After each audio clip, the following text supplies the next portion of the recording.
I'm Christ Bouras, retired police chief. I had 9 kids in the family, and my mother loved the garden.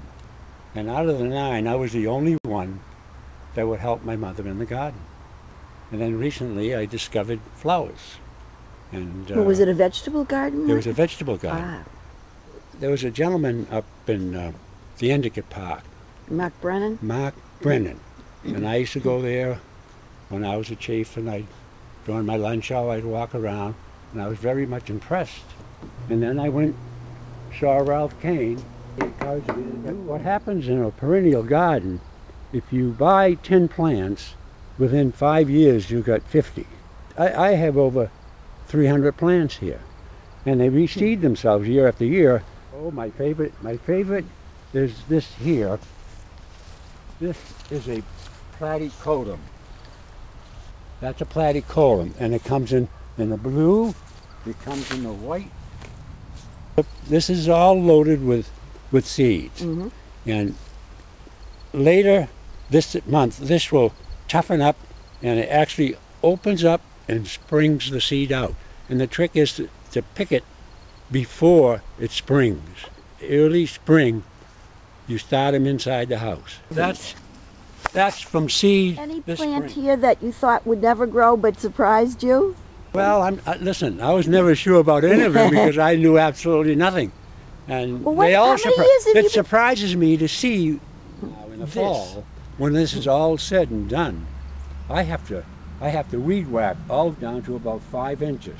It takes about 4 truckloads of this, and I bury it I dump it over in the field. That becomes your mulch? And becomes my mulch. Now this is the other thing, very important. I never water this, and because they're so thick, the soil is always damp. See? The only time I water is when I dig a plant up, like these here. See, I dug these up, mm-hmm. and I'm going to transplant them somewhere. And once I plant them, I water them. A white, okay. That's a pink. And this phlox. Is all phlox. It's all phlox. That's right. Now, what is this? This looks different. That's a red phlox. Another phlox? Yeah, that's a red phlox. Isn't this delightful? Yes, and you wouldn't think it was fall. No, you wouldn't think. Early summer. And this is absolutely gorgeous. This is goat's beard. Just really? Imagine this all white. It's just absolutely out of this world. And it's got all the phlox behind it. I know. And then the cone flowers come out. Now, what was this? Okay, this is bee balm.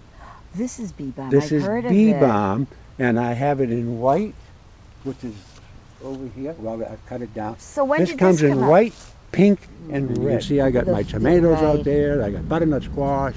Oh, that must have been. You know what? Early on, the tomatoes were terrible, but this past couple of weeks, I got some beautiful tomatoes. Gotta tell you, I didn't get any blueberries this year. Really? What do you suppose happened? I talked to Ralph Kane, and he said that the bees weren't pollinating because of too much rain. The other thing that I didn't get any was peppers. Really? My wife makes beautiful Greek stuffed peppers, and I haven't had it. You have a lot of this, what did you call it, sunrise? Sunrise. Well, like I say. My goodness. I think I think it's just well, they're happy looking. Very majestic, yeah. Those are zinnias. Ah.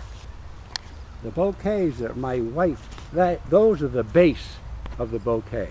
And then she mixes them in with my perennials, and as you saw the one in the house, it's just wonderful. Did you take pride in this? Well, I certainly do. I didn't create it. You know, the good Lord created the flowers. I just love it.